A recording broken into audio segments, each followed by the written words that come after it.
Karabakh's natural gas supply was restored this morning, 3 days after it was cut, even though the only road connecting the region with Armenia and the outside world remained closed as of 4:30 this afternoon. State Minister Ruben Vartanyan confirmed the news on a Facebook live stream, saying, quote, "Without any preconditions, without any concessions, without showing any weakness on our part, the neighboring country restored our gas supply." The authorities in Stepanakert reported Tuesday evening that Azerbaijan had cut Karabakh's gas supply, raising fears of an imminent humanitarian crisis as the region dipped into freezing winter weather. The sole pipeline supplying gas to Karabakh runs from Armenia through territory ceded to Azerbaijan at the end of the 2020 war. Meanwhile, Azerbaijan's blockade of the Gori-Stepanakert highway remained in place as of 4:30 in the afternoon local time, marking the fifth straight day that Karabakh's 120,000 Armenians have been effectively cut off from the outside world. A group of Azerbaijanis falsely presenting themselves as environmental activists began blocking the critical road Monday morning, demanding access to mines in Karabakh and a meeting with the commander of the Russian peacekeepers in the region. As a result of the blockade, patients in critical condition in Karabakh cannot be transferred to better equipped hospitals in Armenia, while doctors are warning that the region's medical centers have only a matter of days before critical supplies start running out. ＳivilNet's team in Stepanakert reported seeing large crowds of city residents queuing to buy fuel, food, medicines, and other essentials. Shopkeepers in the region told us that some in-demand goods are already in short supply.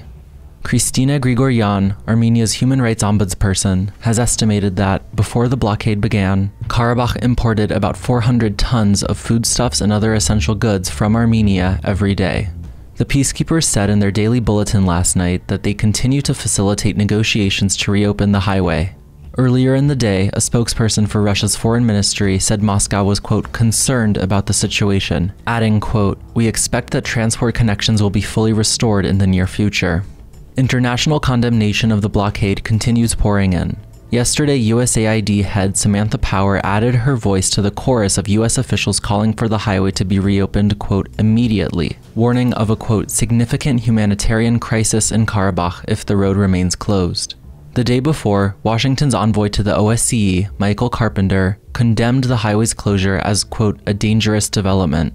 The OSCE is an international organization that oversees the Minsk Group, a body tasked with encouraging a peaceful resolution to the Karabakh conflict.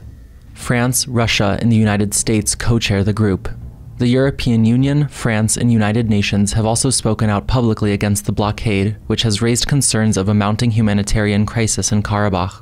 In the latest episode of our Frontlines series, hosts Garni Krikorian and Garo Ghazaryan held a roundtable with current and former senior officials in Karabakh and Armenia to discuss the ongoing crisis.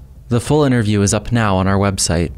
And sociologist and historian Georgi Derlugyan sat down with us to help us understand the larger geopolitical context behind the blockade. You can check out Professor Derlugyan's complete analysis now on our website.